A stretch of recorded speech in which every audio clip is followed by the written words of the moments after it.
ها دخترم یگان نفر انتظار است. السلام علیکم. حدا مولای انتظار بدن سوالم بود. با دامالا سوالتون بود می. خوش من دامالا خودم. رمضان کی می آید؟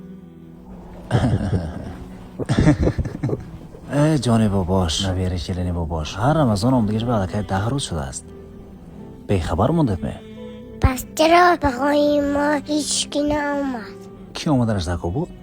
مادرم گفته بودن رمضان بیاید خیر خواهم آدمانی دست بخیر از حال ما خبر گرفته خوراکه گوشت می بیارم بعدن خورده سیر میشیم گفتن مادرم لیکن تا حالا بخواهیم ما هیچ کس نآمده.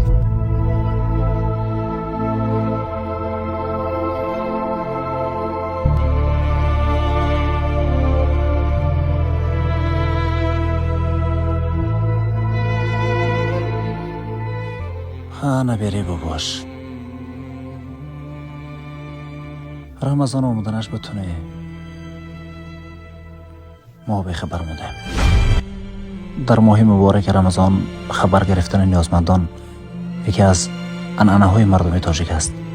پس بیایید در این ماه از غفلت بیدار شویم.